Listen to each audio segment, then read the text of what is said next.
Dunia masih terguncang dengan serangan bertubi-tubi Israel terhadap Gaza.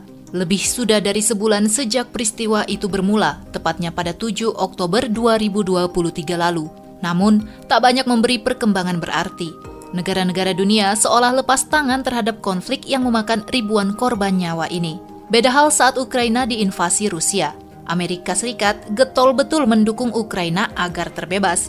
Begitu berkuasanya Amerika, begitu adidayanya Paman Sam menggerakkan negara lain untuk ikut campur tangan membantu Ukraina. Ukraina dan Palestina sama-sama diinvasi. Namun, mengapakah Palestina setitik bantuan enggan diberikan? Amerika mengendalikan duniakah? Mengapa ia tampil bak pemimpin di dunia? Mengapa setiap negara tidak memiliki nilai dan kekuasaan yang sama di mata negara lainnya? Memang dari sekian banyak negara planet, hanya sedikit yang bisa tampil menjadi negara adikuasa.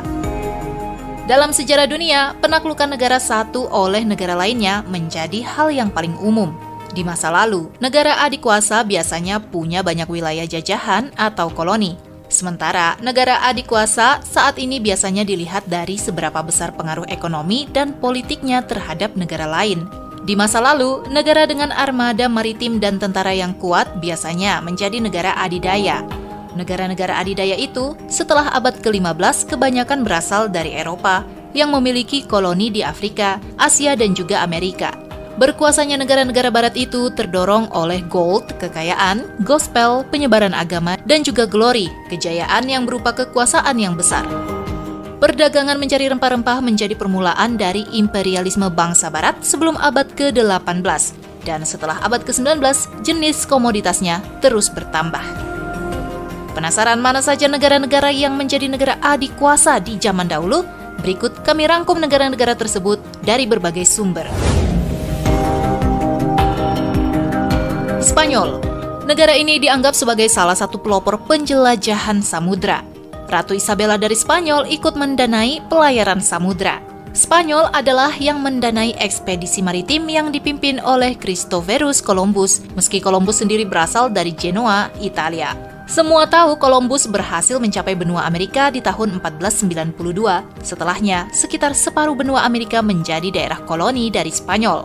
Selain sebagian Amerika, pelayaran armada Spanyol juga mencapai Asia dan lebih dari 200 tahun Spanyol menjadi penguasa di Filipina sebelum akhirnya Filipina dikuasai Amerika. Selain di Amerika dan Asia, Spanyol juga memiliki koloni di Afrika. Saat ini, Spanyol tidak tergolong sebagai negara adidaya lagi. Portugis. Negara tetangga Spanyol ini tidak kalah dalam pelayaran samudra. Bersama Spanyol, Portugis adalah pelopor dari pelayaran samudra. Armada Portugis juga mencapai benua Amerika dan sebagian benua Amerika bagian selatan dikuasai Portugis, yakni Brazil. Selain Amerika, Portugis juga punya koloni di Afrika dan Asia. Di Asia, Portugis adalah penguasa dari sebagian daerah timur yang kini menjadi Timor Leste. Portugis pernah menguasai Maluku yang kaya rempah-rempah sebelum terusir oleh Belanda. Portugis dan Spanyol pernah berseteru dalam perebutan daerah koloni hingga muncul perjanjian Tordesillas pada 7 Juni 1494, di mana mereka membagi dunia di luar Eropa menjadi duopoli eksklusif antara Spanyol dan Portugal. Rusia. Di era Kekaisaran Rusia yang dipimpin para Tsar, wilayah Rusia sangatlah luas. Wilayahnya membentang dari Eropa Timur hingga Kutub Utara dan Mongolia. Rusia bahkan pernah memiliki Alaska, namun kemudian dibeli oleh Amerika Serikat. Rusia sejak era kekaisaran sudah menjadi negara yang kuat. Rusia bahkan menjadi negara yang harus dikeroyok untuk dikalahkan, seperti dalam kasus Perang Crimea pada tahun 1853 hingga 1856. Kala itu, Rusia dikeroyok Prusia atau Jerman, Turki, dan Sardinia. Bekas wilayah kekaisaran Rusia pernah menjadi wilayah dari Uni Soviet dan setelah Uni Soviet bubar, Federasi Rusia menguasainya. Prancis. Antara tahun 1600-an sampai 1960-an, Prancis adalah negara yang memiliki daerah koloni. Prancis pernah memiliki koloni di benua Amerika, Kanada, lalu di Afrika, Aljazair, Maroko dan Sudan, Asia, Lebanon, Suriah, Vietnam, Laos, dan Kamboja. Demi kolonialisasinya, Prancis juga memiliki tentara koloninya sendiri. Mereka yang terkenal adalah Legiun Asing. Prancis di era Napoleon Bonaparte menjadi negara yang sangat ditakuti negara-negara Eropa, hingga Prancis pun dikeroyok Prusia, Rusia, Inggris, dan lainnya. Setelah 1950-an, satu persatu koloni Prancis harus lepas. Paling memalukan adalah lepasnya Vietnam, di mana Prancis yang pemenang Perang Dunia II dipukul mundur oleh orang-orang Vietnam yang dipimpin Vo Nguyen Giap, meski kala itu termasuk negara adidaya yang cukup berpengaruh. Jerman. Di masa lalu, Jerman punya banyak koloni dan sangat berpengaruh di Eropa.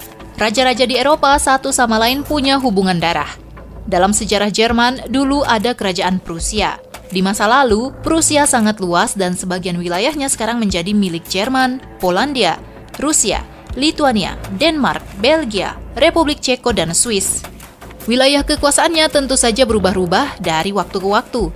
Setelah tahun 1871, Prusia bersatu dengan Jerman ketika kanselir dijabat Otto von Bismarck. Dengan penyatuan itu, Jerman mulai menjadi negara kuat di Eropa dan sekitarnya. Secara militer, terutama angkatan daratnya, di abad ke-19, Jerman sangat kuat.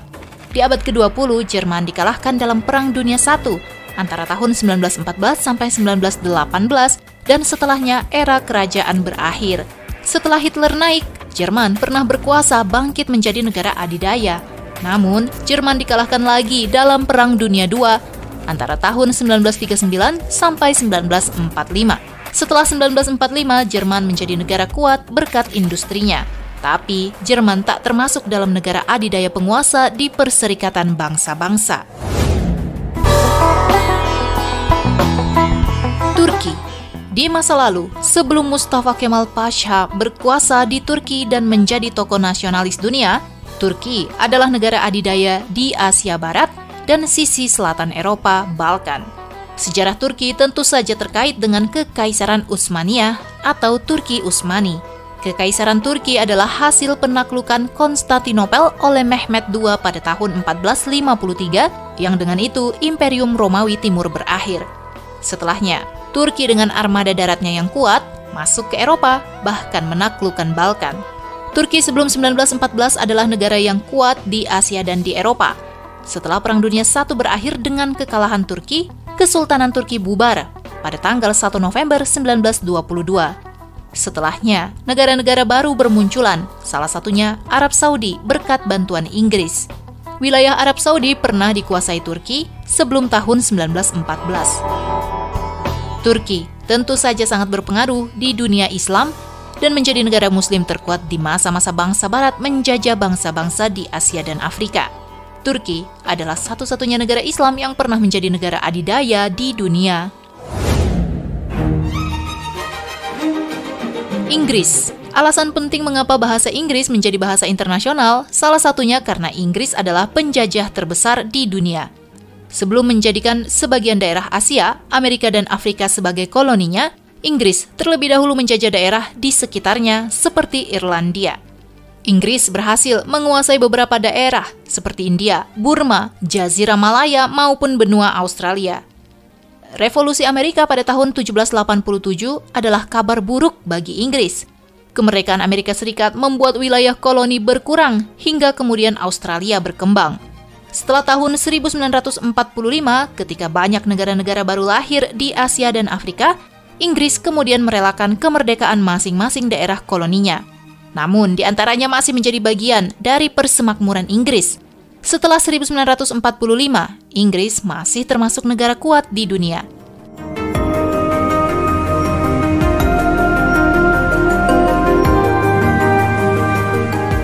Sahabat, setelah tahun 1945, kuat tidaknya sebuah negara tidak diukur lagi dengan besarnya wilayah koloni, melainkan dengan kekuatan industri dan modalnya dalam menguasai perekonomian dan pengaruhnya secara politik. Perebutan pengaruh antar negara besar tentu saja terlihat dalam Perang Dingin dengan adanya proxy war di beberapa negara di belahan dunia ini. Negara kuat selalu memiliki kekuatan militer yang cukup disegani negara-negara lainnya.